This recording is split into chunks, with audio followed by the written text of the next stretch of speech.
Pre-exposure prophylaxis, also known as PrEP, is a highly effective way to prevent HIV infection. While we are most familiar with the pill that is taken every day, there are new long-acting injectables coming down the pipeline with the potential to improve PrEP adherence. Roughly 1 in 5 people who use drugs are at very high risk of getting HIV. Despite this, very few of them are actually getting PrEP. To hear more about these new advancements in PrEP and how we can close the treatment gap for people who use drugs, I interviewed Dr. Tony Urbina.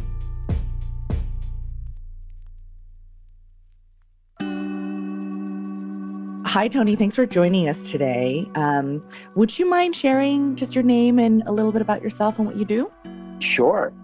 So my name's Tony Urbina, and I am a professor of medicine at the Icahn School of Medicine here at Mount Sinai.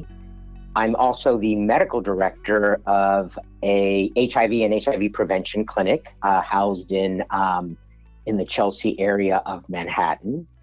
And I've been practicing HIV medicine for over 20 years, pretty much throughout the epidemic and also through big advances in HIV prevention. And lastly, I'm the principal investigator of the Clinical Education Initiative HIV Primary Care and Prevention Center. And in that role, I kind of oversee a lot of the education for providers throughout New York State on the management of HIV, how to diagnose patients with HIV, and also how to manage patients at risk for HIV, mainly through post-exposure prophylaxis and pre-exposure prophylaxis. I'm wondering if you can set the landscape a little bit and just share a little bit about what is PrEP and, what are the available medications that clinicians have? PrEP stands for pre-exposure prophylaxis, and it's basically medications, and in this case, it's antivirals. Currently, it's a combination of 2 antivirals. We really recommend that they take it daily, but it's basically for persons who are at risk for HIV, and they take it to prevent them from getting HIV from not only sex, but also through injection drug use or other types of drug use. So that's basically what PrEP is. And in the current era right now, there are 2 medications that are approved. One of them is FTC TDF, tenofovir alafenamide with FTC, and that trade name is Truvada. And the other one is FTC, so the same, and then tenofovir alafenamide or TAF, and that one is called Descovy. And those are the current medications that are available for PrEP. And you sort of highlighted this briefly, but I'm wondering if we can jump into just hearing about what role does drug use play in HIV transmission? Yeah, that's a great question. And I think, we definitely need more data to really look at, the role that injection drug use and just general drug use plays in HIV. Well, we do have a little bit of data. So, 6% of the incident HIV infections in 2017 were attributed to injection drug use. And they estimate that an additional 3% were attributed to persons who injected drugs and also reported male-to-male sexual contact. The risk of HIV transmission and also acquisition is greater amongst individuals who use drugs. And it's not just through specific drug use behaviors. And I think we well know the sharing of needles or other drug paraphernalia, but it's also by the engagement in high-risk sexual behaviors that may co-occur with drug use, be it heroin, methamphetamine, cocaine, alcohol, etc. And then I think more recently, there's been increased injection drug use that's been fueled by the opioid epidemic. And this has also led to increases in HIV infections, primarily in rural areas. So generally what the CDC estimates is that, and this was one study done by the CDC, was that, approximately like 18.5% of injection drug users were at significant HIV risk, either by the criteria of sharing paraphernalia or via sexual behaviors, and would meet the eligibility for initiation of PrEP. So let's say roughly like 1 in 5 persons who inject drugs. And I mean, that like translates to something like, over 70,000 persons. That's huge. Yeah. And there's a big gap there, as we know, we haven't gotten there. So there's definitely a long way for us to go to kind of scale it up. Mm-hmm. And then the other area of, outside of injection drug use is in persons who kind of use more stimulant drugs. Mm-hmm. And primarily, and they call them chemsexers, and those are persons, and it's mainly focused in the men who have sex with men community, but not strictly. And those are typically drugs like methamphetamines, but it also can include drugs like cocaine. So basically, it's these drugs that are used to enhance sexual activity. And I think we've known for a while that use of these stimulant drugs also enhances HIV transmission and HIV acquisition. Mm-hmm. And some data say by as much as 6-fold. Wow. Yeah. And you had previously mentioned that I think almost 20% of people who use drugs that are eligible for PrEP. Is that correct? 1 in 5? Yeah, one out of 5 meet the criteria, and so if persons who inject drugs that over the last 6 months who have either shared needles or drug paraphernalia, or have engaged in behaviors, primarily condomless sex, while either high on drugs or around those times. And of those eligible that you just mentioned, how many of them are actually getting PrEP? Right. Very, very few of them are. And, that's like the big problem. There's just been limited PrEP uptake amongst individuals who inject drugs. And so I think the data, and this is just kind of national data, shows that, of all the eligible persons for PrEP, and this does also include injection drug users, only about 14% of them actually are on a prescription for pre-exposure prophylaxis. So that even applies to the over 70,000. So I am, only 14% of those are really actively on PrEP. And I think a lot of this is driven, one, due to the lack of awareness, amongst persons who use drugs. And for example, among a sample of individuals who had injected drugs in the last year, there was really low awareness of PrEP. And like only in this one study, only about 13% reported that they had ever heard of PrEP. And when they surveyed them too, none of these participants indicated that they knew of anyone who had ever used PrEP in the past year. Wow. And then similarly, like only a quarter of individuals that were seeking syringe exchange services had heard of PrEP, and only 2 out of nearly 300 participants ever endorsed current PrEP use. So lack of patient awareness and engagement. I imagine that it's both lack of patient awareness and engagement in just general medical services, but also lack of awareness among clinicians as well. Yes. Yeah.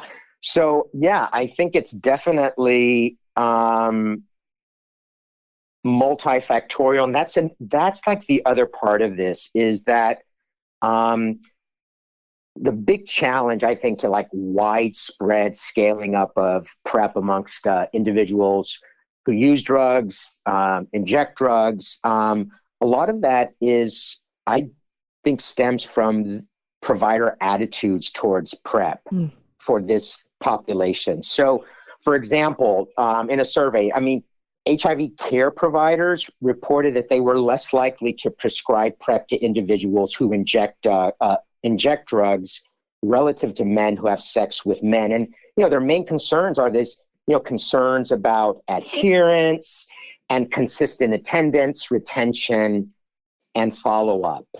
And they've also had concerns about the capacity to bring PrEP to scale amongst individuals who inject drugs. They just don't think that it's the right venue, that the population is too unstable, chaotic, and that they're going to have these huge adherence barriers. So it's kind of this foregone conclusion. And in fact, that's not backed up by data. Yeah, that's really concerning. Definitely, because we know that there have been PrEP demonstration projects in persons who use drugs. So there was a study in emergency infectious diseases, about 400 patients. It was a mix of cisgendered men and transgender women. And what they found in this PrEP demonstration project that there was no differences in PrEP adherence. And these were by drug levels. They used blood spot levels, which basically will tell you your adherence levels over the last 3 months. And there was no differences between persons who use drugs and those that did not. So even though they do just as well on PrEP, providers still feel that they won't do well on it. Yeah. And that's a misconception. And I think it's something that really needs to be addressed. And I think it needs to be reversed. Again, there's a huge population of persons who use drugs that may really benefit from these prevention services. Yet there's already this stigmatization right off the gate that persons who use drugs are not going to be able to adhere to PrEP medications. And that's a false assumption. And you might have mentioned this earlier, but what are the data surrounding PrEP safety? And is that a common misconception about why, that drives why clinicians don't offer it? Yeah. So again, we spoke about the 2 medications available now, and they're tenofovir based. One of the concerns with the tenofovir is that it's a proximal tubular poisonette, not a poison, but a little poisonette, and that in very rare cases, less than 1%, it can cause this acute kidney injury. Again, super rare. What the data has shown is that this rate of acute kidney injury is not greater in persons who use or inject drugs. And in fact, even with drugs that we think may have additive kind of kidney toxicity like methamphetamine or cocaine, that in the data that's been published, we haven't seen increased rates of PrEP users who are also substance users with stimulants. So again, it's safe to combine these medications. And again, I think there's this misperception that in persons who abuse drugs, that the current PrEP medications are not safe. And that's not true. And that's been borne out by the data. So in those persons who are methamphetamine users, cocaine users, and on pre-exposure prophylaxis, we don't see increased rates of kidney injury. So from what we know so far, really there is safety. Now, it doesn't mean that we don't monitor our patients. That's just the standard of care. We would monitor them for kidney function every 6 months. But again, so far with the data, no increased rates of toxicity. So what I'm hearing is that PrEP is safe for people who use drugs, and adherence is the same in people who use and also people who do not use drugs. And yet there are still deep-seated misconceptions about PrEP for this population. So I'm just curious, how can we address some of these misconceptions and begin to inch towards closing the treatment gap for this population? Yeah, that's a great question. And I know that we've, discussed this before. And I think before I kind of address that one, I just wanted to also say that, one is that there is data to support that PrEP is efficacious in persons who inject drugs, which is kind of considered probably the highest risk for HIV seroconversion. And that was a Thai study, which looked at injection drug users in Thailand. And what they really found is that in patients that were adherent to, and in this case, it was just one single antiviral agent, tenofovir, that they had, greater than 80% reduction in HIV acquisition. So, you know what I mean? High rates again. And this was a large kind of, double-blind placebo-controlled study, which really proved the efficacy of PrEP in injection drug users. I think more of this information needs to get out to providers so that they can understand that the data is there to kind of support the efficacy of PrEP. And not just in populations like men who have sex with men, but in these populations. So I think provider education, I think is very important, making them feel a little comfortable with how one dispenses PrEP. Like, you got a patient there, what are the important questions to ask? And I think we went over some of them already. It's, just, do you use drugs? Do you inject drugs? And then if yes, do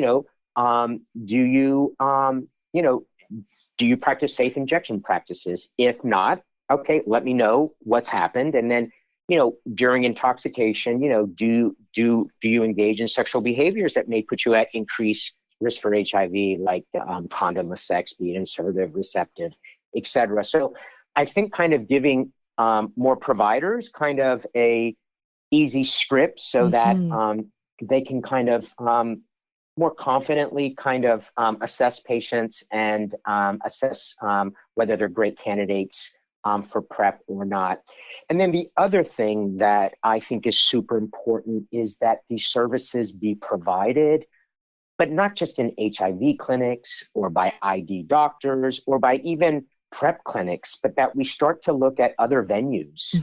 So needle exchange programs, substance use programs, and that we kind of look at these venues, we look at these organizations, and that, we start offering PrEP in those venues, and we kind of meet the patients where they're at, where they're comfortable going, where they have maybe relationships with either their buprenorphine or methadone, or their kind of groups or clinics that they're engaged in, and then just kind of plugging in PrEP into the kind of toolbox of services, but that are offered more where patients are congregating. Yeah.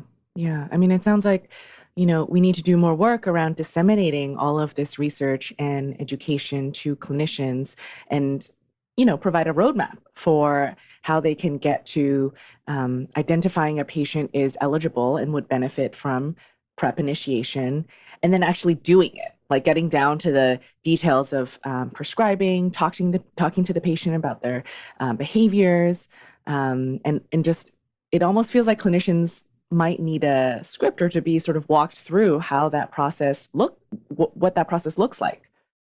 Yeah, no, absolutely. Because it isn't rocket science, but as as a clinician, we have a lot of competing interests. So, emergency room physicians or other physicians kind of concentrate on their, area of interest. But that we have to, I think a little bit more holistically and just kind of appreciate that, this is a population that can be at risk for HIV, and that we should offer them, the same services that would be offered to other individuals that are at risk for HIV. And one of the other things that I think can really help with this acceptance and the kind of scaling up of PrEP is like the same day offering of PrEP services, so that, patients don't have to wait. Because we know that whenever patients have to wait or wait for a follow-up appointment, that we kind of risk losing that patient. But I'm always like, hey, we can offer you the greatest, the latest, the best right now, right here and there. The rapid implementation of PrEP is something that will help with the scaling up of PrEP, retention, and getting our patients more opportunities to start on pre-exposure prophylaxis. So this is something that's very easily doable. And as you're talking, it's, occurring to me that this sounds a lot like the approach that we're hoping to take for a lot of other initiatives for people who use drugs, including increasing access to buprenorphine and Hep C treatment. Very similar barriers and solutions as well. Yeah, I think so. And I think I think the field of medicine is kind of moving towards that, immediate start, immediate interventions, because we know that a lot of these therapies are safe. Yeah. And, obviously, patient preparedness and acceptance is important, but I think part of the buy-in can come from what the provider has to offer to the patient and the connection that they have. And I think one of the concerns is, one with safety. What if they already have like significant kidney disease, or what if they're already living with HIV, right?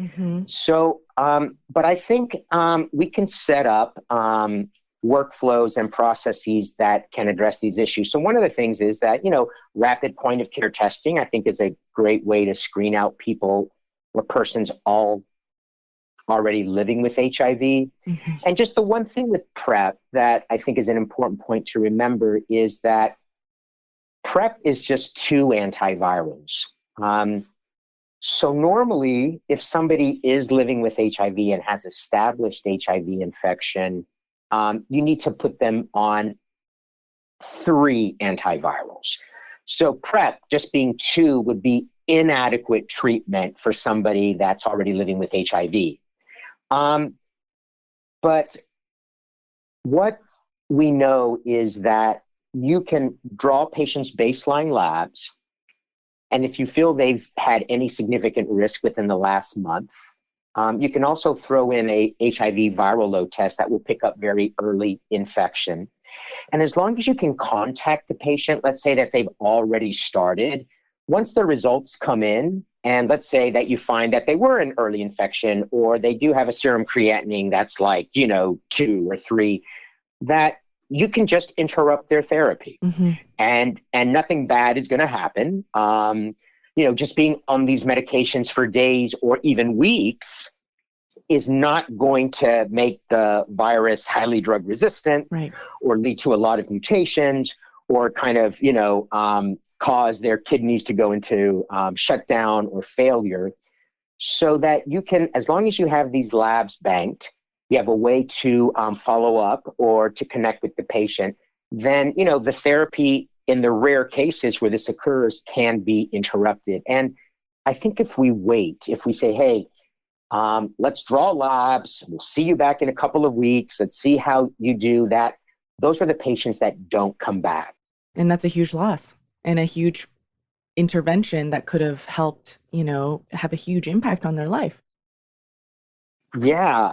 And there's data to show that. So like in New York City, where they piloted this immediate versus just the standard of care for PrEP in the sexual health clinics. And it was kind of like close to 1,500 patients. And in the immediate start, where they kind of use this algorithm of just like offer them, same day, but bank all of the labs. They did do a pretty rough kind of pre-screen, like, do you have any history of kidney disease? Do you have a history of hepatitis B? Things like that. And then once they screened out, they did like a rapid test. And then they banked all their labs, including viral loads for everybody. And of like the close to 1,400 patients with immediate start, they were able to continue. And there was only 4 of those that they had to call back because of some issue. And that was contrasted with the 50 where they deferred Actually, of those 50, you know, there 43 out of those 50 had no medical contraindication, no laboratory issues of contraindication.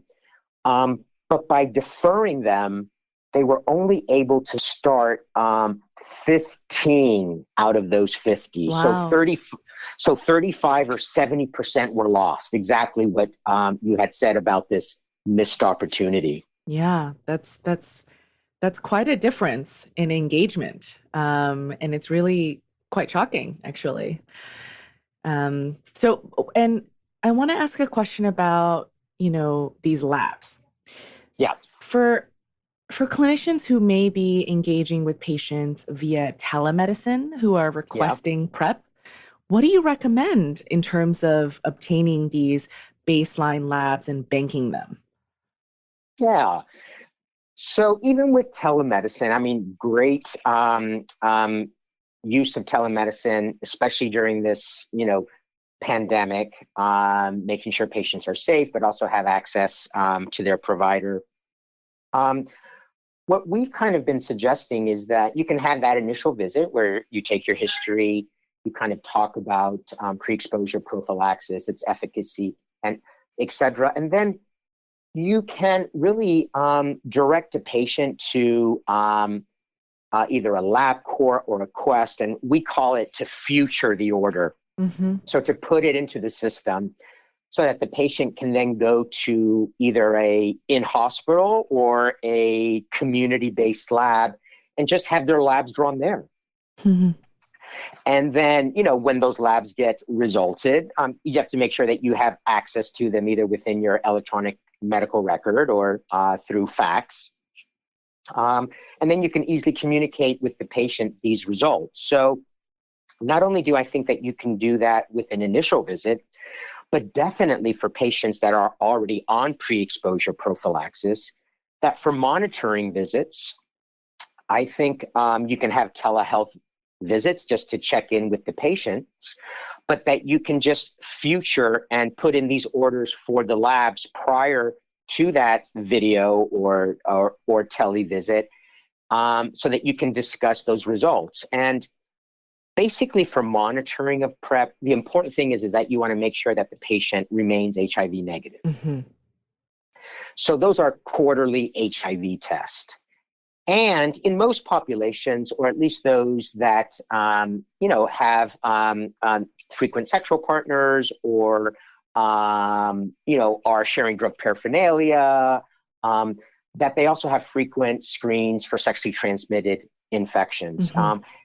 And we can put in those orders, and we really encourage patients to do self-swabs, so oral pharyngeal, urine, rectal swabs. But again, all of these can be done either prior or after to the video visit. Hmm.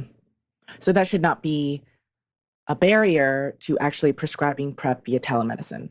No, no. And I think it's going to be able to us to kind of actually manage more patients on PrEP because, and I think a good kind of workflow is maybe this kind of hybrid of, in person, video, in person, and maybe even just one in person visit a year, and the rest are just kind of video with like lab visits.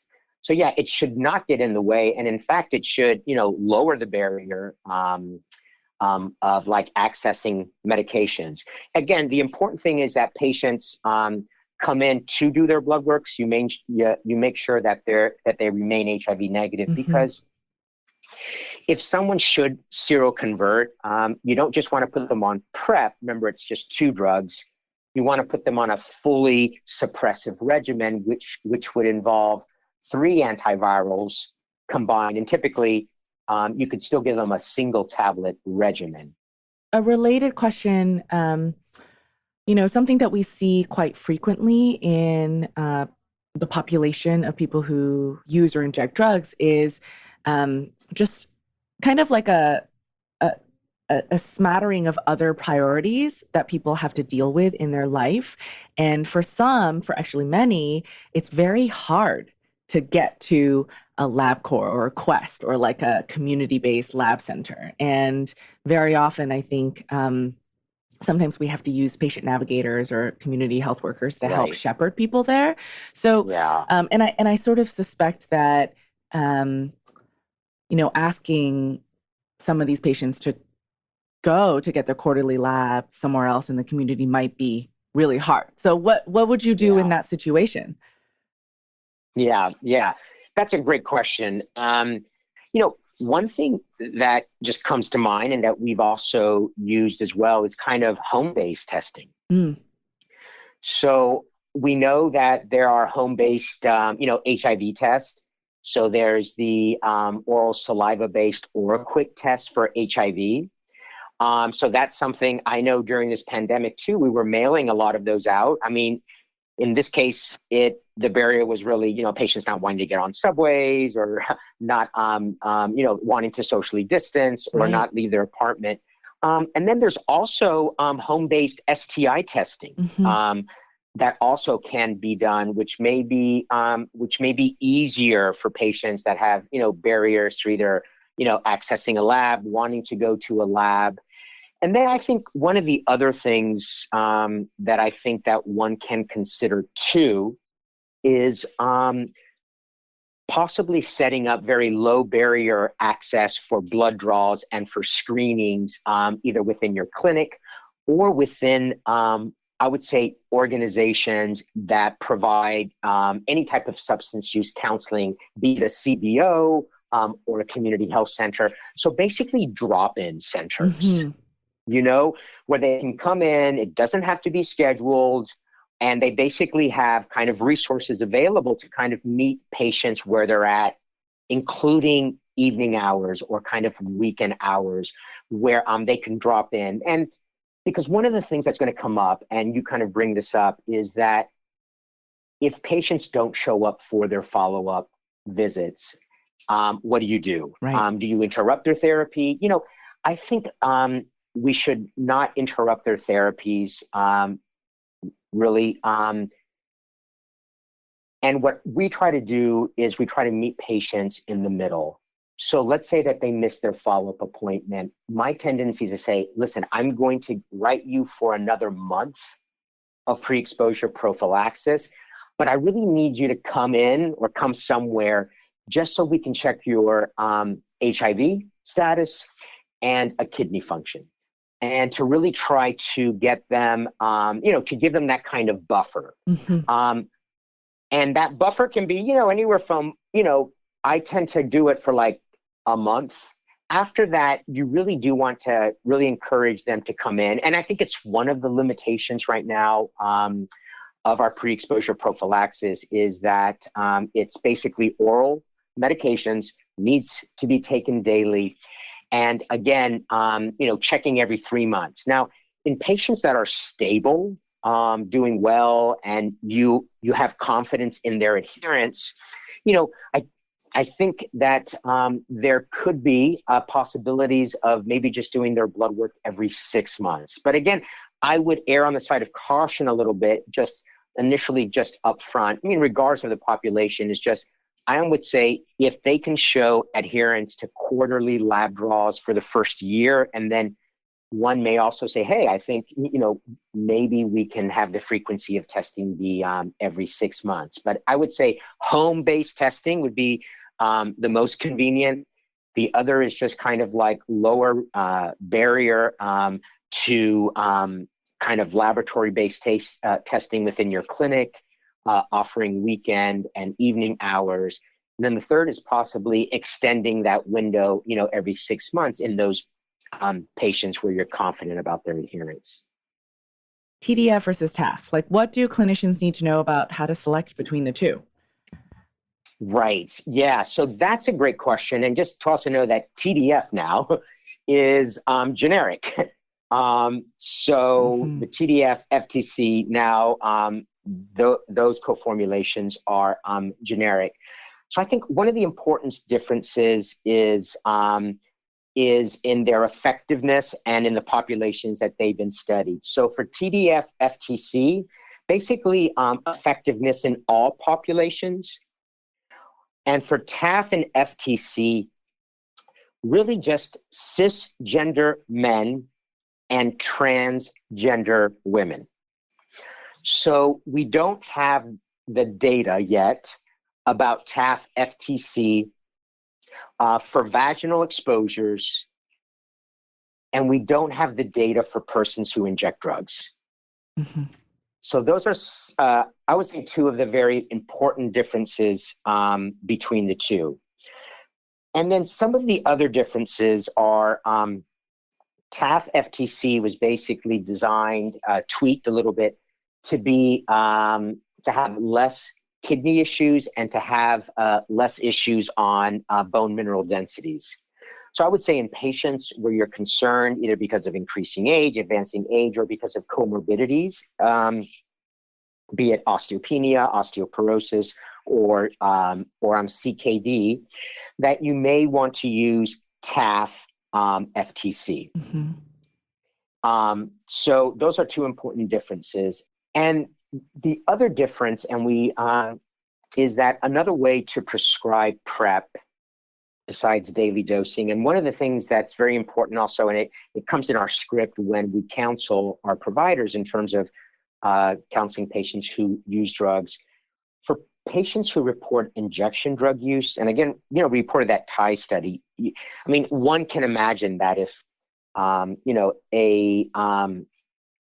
a needle was filled with blood with HIV virions, and then that was injected directly into a vein, that's a high transmission probability right there. Mm-hmm. So PrEP takes a while after daily dosing to accumulate in tissues to confer protection. So in persons who inject drugs, ideally you need to be on it for 21 days, kind of prior to achieving that protective level. Mm. And for really anal receptive exposure after 7 days, because it tends to get to the anal rectal tissue fast and reach steady state concentrations.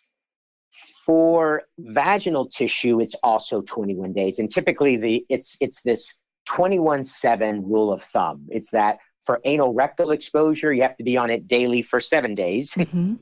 And for everything else, it's 21. So that includes vaginal, injection drug use. So that's one of the things that we counsel our patients. But there was more recent data that showed that in men who have sex with men and transgender women, that one can give on demand. Some call it disco dosing, or dosing around an isolated sexual exposure. Mm-hmm. So on demand is basically 2 tablets of TDF FTC given 2 to 24 hours before an exposure, and then 1 tablet 24 hours later, and then the last one 48 hours after that. Mm-hmm. So it's kind of 4 tablets kind of around this exposure over 3 days. And has that been shown to be non-inferior to daily dosing in those populations?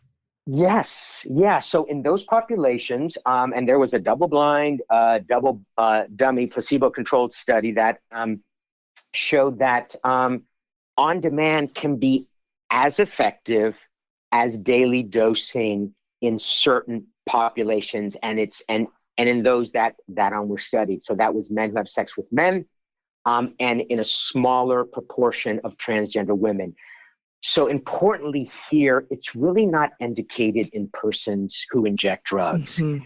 because it's felt that you really need good, strong, high concentrations of these drugs, mainly through daily dosing. Now, for other modes of drug use, so nasal or inhalational, this on-demand dosing is effective.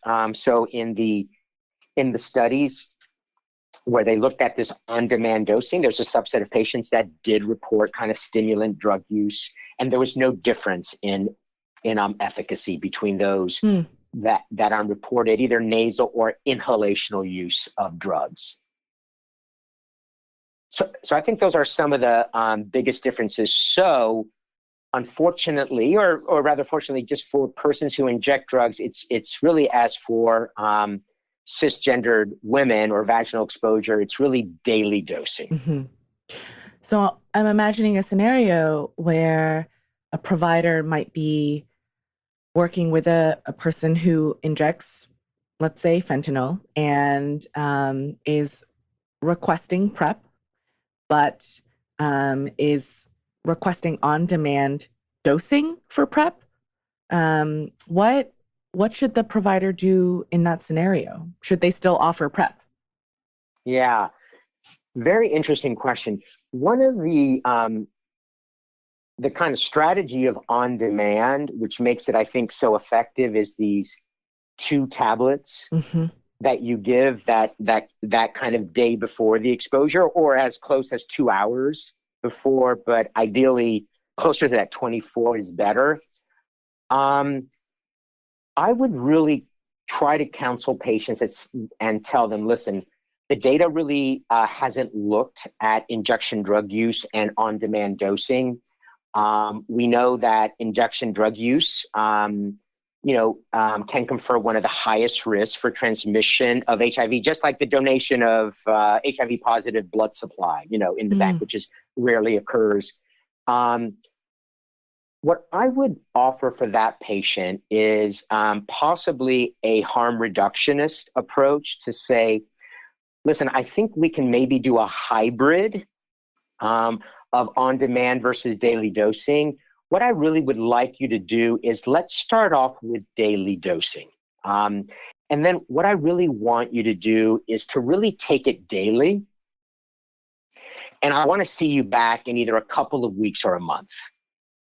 And I want to really see, one, what your patterns of injection drug use have been. Is it isolated? Are you injecting more than you think you are or that you want to? And then in that month, really kind of have a sit-down conversation with them and say, listen, if you're injecting, more than, a couple of times a week or, even just weekly, basically those 4 tablets, once a week, I would say, I think it's better for you to do daily. Mm-hmm. If they report very infrequent use, I would probably have a conversation with them and say, we don't really have data to support on-demand dosing. But if you're going to use, if you're not going to do daily, then this may be possibly something that you can try. But the only thing is that I might extend that tail, meaning just that one dose, to not just that, to another week. I see. But again, data doesn't support it, not FDA approved, hasn't been studied. But I would try to meet the patient where they're at, but I would try to start them off daily, see if that's something that they can accept. Mm-hmm. And another thing that I would also tell them too, and is that we're going to have long-acting injectables for PrEP. Right. So if we can at least start you with daily dosing, we know it's highly effective. We don't have the data for on-demand.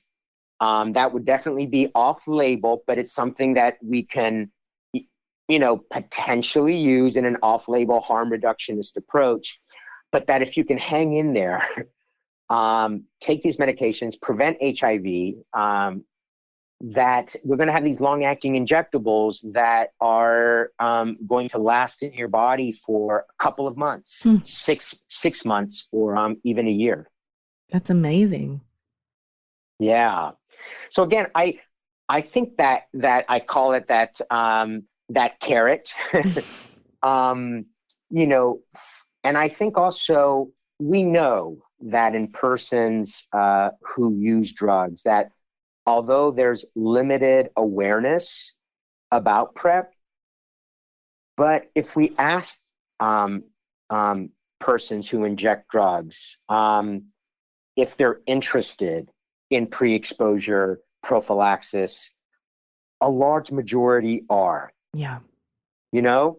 So one study said, this asked, would you be interested in this pre-exposure prophylaxis if it was offered to you. And, 42% indicated they would be very likely to use PrEP.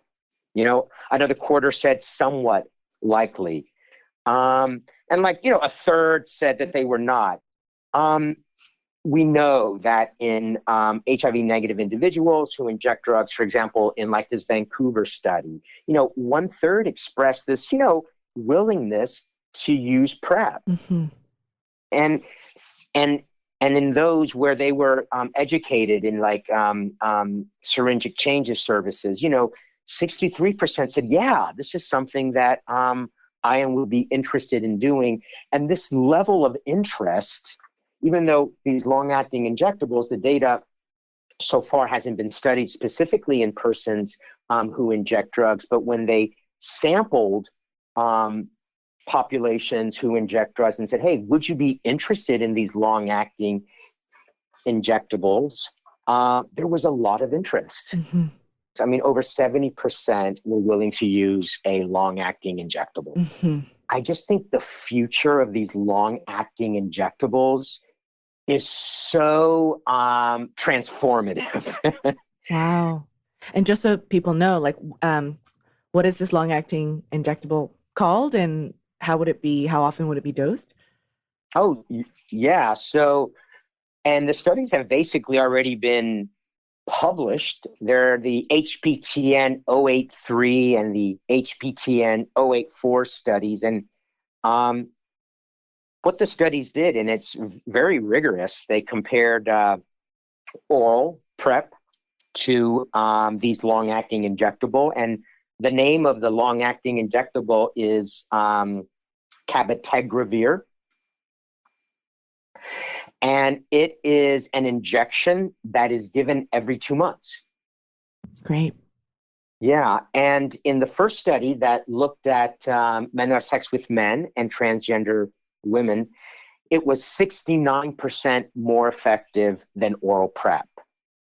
Wow. And in the 084 study, which was looking at cisgender women, mainly in Africa, it was superior to oral prophylaxis. In fact, it was 89% more effective.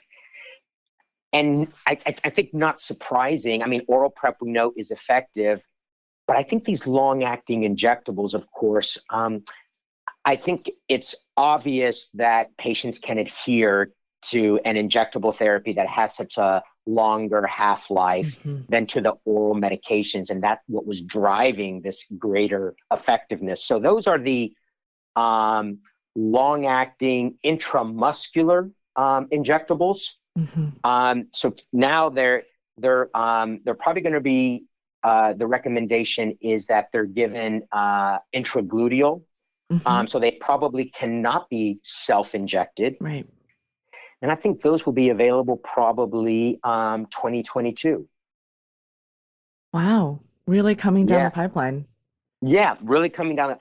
And then just on top of that, also, there are implantable devices that are being studied with these antiviral medications that have this nanopeptide technology, meaning that they're slowly released from the lymph nodes. And they're implanted much like Nexplanon. Right. And they can deliver drug for a year. Wow. And in addition to that, there is going to be a subcutaneous antiviral. The one that's being developed is called lenacapavir. And it has this unique property of being subcutaneous. It can be injected much like insulin. And its half-life is such that it can be dosed every 6 months. Wow. And is that something that patients themselves can administer? Yes. So they'll be able to self-administer. So back to your kind of about, bringing PrEP to the needs of patients. They could self-administer, and it's basically a very small volume injection every 6 months. And then just lastly, for oral formulations, that same formulation that's going to be in the implantable The name of that antiviral was called islatravir. They're also going to work on a oral formulation that patients can take one tablet monthly. Wow, that's great. I mean, I think as much as we can make this easier for people to get for HIV prevention, the better it will be for everyone, and maybe even for widespread dissemination in multiple settings, like you mentioned earlier. Yeah, yeah.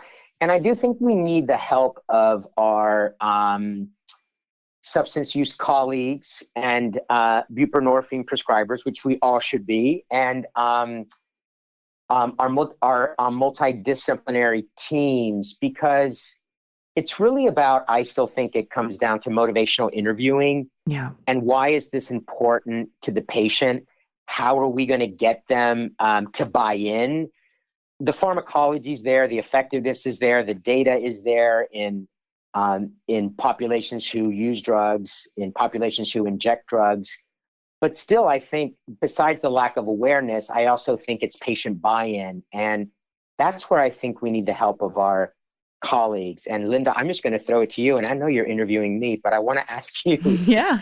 um, what do you think about how best to kind of script and have the conversation about patients? Absolutely. Yeah. And I think that coming at it from a harm reduction model where we're really trying to get at what the patient's values and their goals are, and trying to recognize that we have to work with people slowly over time to get to know them, get to know their culture, what they like, what are some of the things that drive them and that push them to want to do the things that they want to do? What is their understanding of health? So I do think that we Yeah, need better, more comprehensive and nuanced understanding about who our patients are. And I think that they need to be sitting at the table when we yeah, are drawing up these scripts and guidelines. Because if they're not at the table, then it's not going to be reaching them. Um, yeah, yeah, and so I think that's really important. And I think also identifying what some of their patient-centered outcomes would be, um, which is not necessarily what our outcomes in the medical scientific community are. right. And I think it's really hard in our biomedical model to integrate some of these harm reduction philosophical principles. But I think that will be really key in reaching this population. But it sounds like from the data that you're citing, Tony, most Yeah, most people who use drugs want PrEP, and yeah, they yeah, want to talk about it and access it and want to take it so that they can prevent HIV. And I really believe that um, a huge piece of this puzzle is really addressing stigma, and yeah, not just yeah, stigma that um, providers and other medical staff impose upon their patients or their clients, but also yeah, internalized stigma and environmental stigma. right. Yeah, yeah. No, those are all really valid points. And yeah, I do think just from the data, yeah, there's an interest.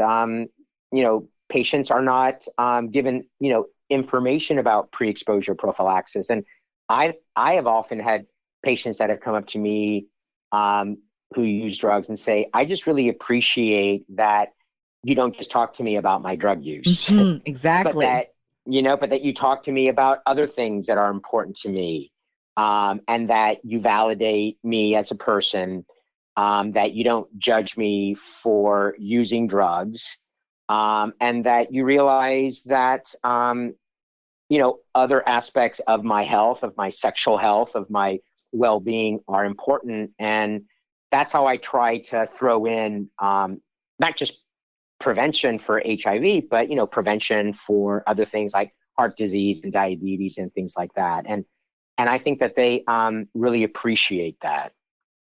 Totally. Yeah. I think that is such a humanizing approach to care. And I feel really strongly that it can help us engage more people. Absolutely. Yeah. And again, I mean, hopefully I've been able to share with you that the data is there to show its effectiveness. Yep. And the data is there to show its interest, that basically the same barriers that we have to our patients that don't use drugs, we have to our patients who use drugs. So there's, issues with adherence and retention in patients who are on PrEP who don't use drugs, but that should not be a reason for us to stigmatize our patients and to not offer them something that can avert, something that's kind of life-changing. Exactly. And I hope that we can all take this information that you've shared, such important information, and, disseminate it widely amongst our colleagues so we can get to work and try to close that gap. Absolutely. Thank you so much for sharing all of this with us, Tony.